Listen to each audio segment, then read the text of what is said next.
It was my dad's birthday. A big deal in my family. We're talking rented venue, chandeliers, tuxedos, the kind of place where they pass around shrimp on trays like it's a currency. Everyone who mattered was invited. Except me. Before we begin, drop a comment and tell us what would you do in this situation? Be honest, tell me in the comments below. We read every comment. Let's begin. I got the message 2 days before. Not a phone call. Not even a text. My mother said it to my face while I was standing in the middle of the family room, holding a small gift bag like some clueless outsider.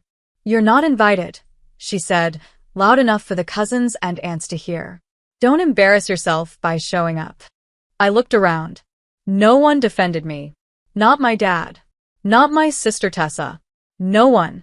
It was like I was suddenly invisible. And the worst part? I smiled. I don't know why. Maybe because if I didn't smile, I'd cry. So I just stood there, nodded once, and left. But here's the thing. I didn't leave out of shame.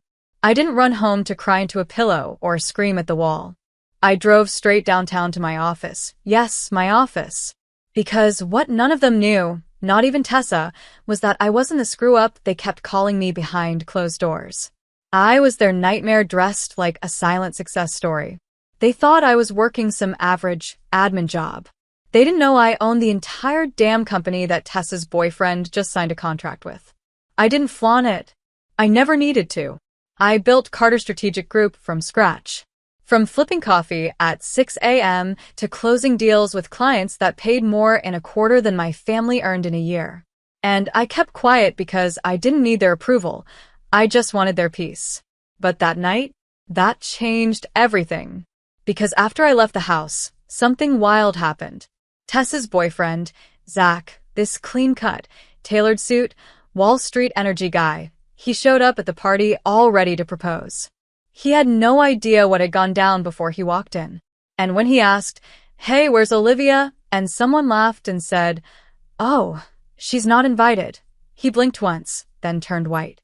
"That's my boss," he said. Just like that. In front of everyone. The room froze. I wasn't there, but Zach told me later it was like someone dropped a nuclear bomb in the middle of the party. My mom stopped mid-sip. My dad nearly dropped his fork. My sister. God, I wish I could have seen her face. Because when Zach realized I was the Olivia Carter, the CEO, the name on every one of his contracts, the reason he had a 6-figure bonus coming, he looked around that room and realized just how badly they'd screwed up. And they did. They screwed up so hard that when Zach called me an hour later, breathless and pacing outside the venue, all he said was, "They're panicking. They want to talk to you." And I told him, calmly, "They can send an email." That's when I knew the game had changed. I wasn't the black sheep anymore. I was the wolf they let go too soon. After Zach called me, I didn't say much. I didn't need to. Just that one line, "They can send an email," that was enough. Because for the first time in my life, I wasn't scrambling to prove myself to them. I wasn't desperate for a seat at their table. I owned the table now. And I was deciding who got to sit down. The next morning, I woke up to 12 missed calls. 1 from my dad. 2 from Tessa. And the rest? My mother. No voicemails. Just desperate red bubbles staring back at me like a guilty conscience I didn't have anymore. Then came the text. From my aunt. "We didn't know, sweetie. Your mother didn't mean it like that." From Tessa. Zach overreacted. "Let's just talk." From my mom. "You embarrassed us last night. This isn't how family behaves." That one actually made me laugh out loud. I embarrassed them? By leaving quietly while they humiliated me in front of relatives and friends? See, this is the thing about people like my mother. They don't actually feel guilt. They feel discomfort. And discomfort makes them dangerous when their image is on the line. So I ignored them. I went to work. I took meetings. I signed off on a non-profit tech fund that morning worth more than my parents' house. I even had lunch with Zach. He showed up looking nervous, like he thought I might bite. "I didn't know," he kept saying. I swear, if I'd known. I cut him off. "Zach, stop apologizing. You didn't hurt me."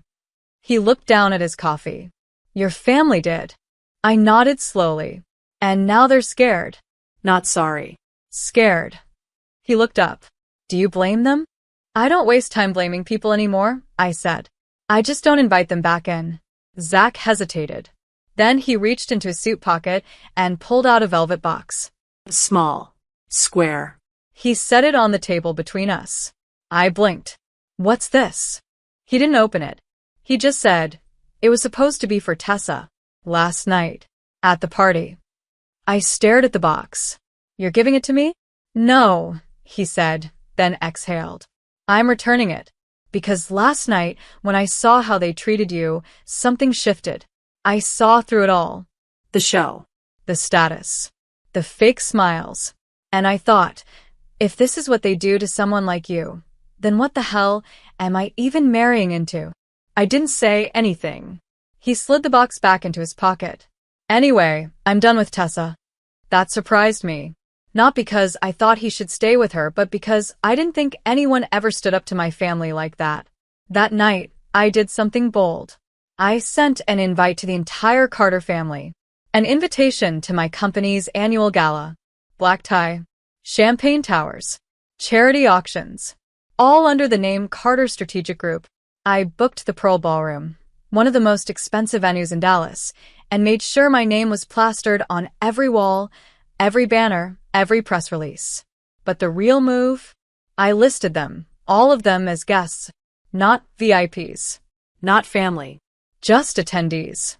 Because sometimes the sweetest revenge isn't slamming the door. It's holding it open and letting them see what they walked away from. You should have seen their faces when the invitations arrived. My mom called within an hour of receiving hers. Not to apologize. Not to ask how I was doing. Just this clipped, tight voice saying, "We got your invitation." I sipped my coffee and replied, "You're welcome." She hesitated. Is this some kind of stunt? No, I said. It's a celebration. Of success. Of growth. Of surviving what tried to bury me. She didn't say anything for a second. Then came the sigh. The one I knew so well. The one she used every time I didn't fit her mold. Olivia, you know how this looks. I do, I said. And I'm okay with that. Then I hung up. The night of the gala came fast. I showed up in a floor-length black gown. Simple, sleek, powerful. No diamonds, no show. Just elegance and presence. The room was buzzing. Over 400 guests, including names from Forbes, local politicians, media reps, and more than one person who once told me I wasn't executive material. And then my family arrived. They walked in like they owned the place. Even after everything.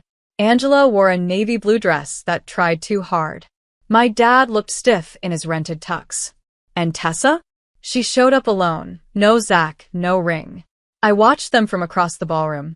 They hesitated at the entrance, not sure where to go, not sure who to talk to. Because here, they weren't the top of the food chain anymore. They were just names on a guest list. I waited. I made them sweat. Then, near the end of the evening, I approached. Olivia, my father said first. You look stunning. I nodded politely. Thank you. Angela's voice cracked just slightly. This event, it's beautiful. I know. Then Tessa stepped forward. Why did you invite us? I looked her dead in the eye. Because I wanted you to see what you walked away from. Silence. No one moved. No one knew what to say. So I filled the space. You treated me like I was disposable. Like I was nothing. You humiliated me in front of people who once called me family. And the entire time, I was building this. While you whispered about me behind closed doors, I was signing deals. Creating jobs. Becoming the kind of person you couldn't even recognize last week. My mother tried to force a smile. You've changed. No, I said. I just stopped shrinking. Then I excused myself to greet actual guests, people who saw me long before I had titles and status. And as I walked away, I caught a glimpse of them in the mirror behind the champagne bar. They weren't smiling anymore. They weren't superior. They were small. Because in a room full of power and purpose, they were the only ones who didn't belong. I didn't look back at them again that night. After I left them standing there, awkward, out of place, visibly shrinking inside their designer outfits. I walked straight to the small stage near the center of the ballroom, adjusted the microphone, and waited as the room slowly fell silent. A few people clinked glasses. A few whispered to their plus ones. But then someone noticed me. And then another. Until the air was thick with a hush I had never once received at any family dinner, any birthday, any graduation, where my achievements had always been either ignored or handed off as luck. But this was mine. I took a breath and smiled. Good evening, everyone. Thank you for being here tonight, for celebrating something that didn't come easy, didn't come fast, and definitely didn't come with applause. I paused, eyes scanning the room, lingering for just a second on Angela's stiff posture, Tessa's crossed arms, my father's downcast eyes. You see, no one claps for you when you're in the grind. No one notices when you're staying up late just to make rent, or when you're eating ramen 5 nights a week so you can afford a startup license. There's no applause when you're driving an Uber on weekends so your business can stay afloat. And there's certainly no applause when you're rebuilding your life after the people closest to you decide you're not worth a seat at the table anymore. Some guests murmured. A few nodded slowly. I went on. But I didn't build this company to get revenge. I didn't grind to throw a party just to make anyone uncomfortable. I built Carter Strategic because there are people in this world who are underestimated every single day, Who are told they don't belong. who are pushed to the margins of their own lives. My voice didn't shake. It didn't waver. It had grown too strong for that. And I built this. I gestured to the chandeliers, the flowers, the 100+ staff in crisp uniforms, the buzzing press cameras near the back, to remind those people, you don't have to beg for respect. You don't have to bend to be accepted. You just have to keep building, even if no one believes in you, because someday they'll have to walk into a room with your name on every wall. Applause erupted. Not the polite kind. The kind that came from people who felt it. From other women in business. From self-made founders. From the intern who once sat on the floor with me eating cheap tacos while we planned the company's first campaign. From people who had climbed out of places no one ever applauded. I stepped down, and the rest of the night moved on. Donations were made, partnerships were announced, and people danced under lights I paid for with every late night I'd survived alone. But let me tell you what stayed with me. It wasn't the speeches. It wasn't the headlines the next morning. It was what happened as I left the ballroom. My father, Charles Carter, was waiting by the door. He looked older than he did just hours before. Like the weight of the truth had finally landed on his shoulders. Olivia, he said, voice low. I didn't know how much I hurt you. I nodded. You didn't want to know. He looked down. Your mother, she always had her way. I just tried to keep the peace. That's the problem, I said. You kept the peace for her. Not for me. He sighed, deep and heavy. You're right. I waited, unsure if anything else would come. Then he reached into his jacket and pulled something out. It was the gift I had left on the table, the leather-bound journal. He held it out to me. I couldn't bring myself to open it last night, he said. I opened it this morning. The first page, you wrote something. I nodded once. Yeah. I did. I never gave you a chance to say it to my face, he said. But I want you to know, I read every word. And I'm sorry I didn't listen sooner. He looked at me then, eyes moist. And for the first time in years, I saw something behind them that wasn't guilt, or pride, or performance. I saw regret. Real, jagged regret. I didn't hug him. I didn't cry. I just nodded once and walked past. Because forgiveness isn't always about opening your arms. Sometimes it's about walking away finally free. After that gala, everything changed, but not all at once. Change doesn't arrive in a neat little box. It creeps in, one quiet step at a time, and suddenly the entire landscape looks different. My father never returned to the man he used to be, not the harsh, silent one, and not the loving dad I once remembered. But he started trying. He sent messages. He mailed old photos from when I was a kid. I didn't respond right away. I didn't need to. Some wounds don't need conversations, they need time. As for Tessa, she didn't say a word at the gala. Not one. She just stood there, arms folded, jaw clenched, surrounded by a world that didn't revolve around her anymore. She didn't walk out. She didn't storm off. She just stayed frozen. 3 days later, she emailed me. No apology. No warmth. Just, Zach left.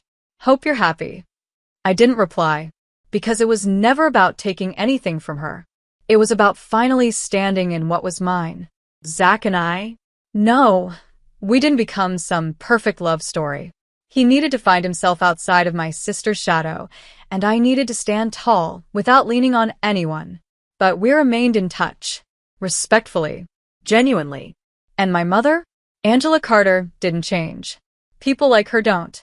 She kept pretending nothing happened, told her social circle I was off doing business things, tried to spin the whole event like it was part of her plan, told distant relatives she was proud of me, as if she hadn't kicked me out of the house just weeks before.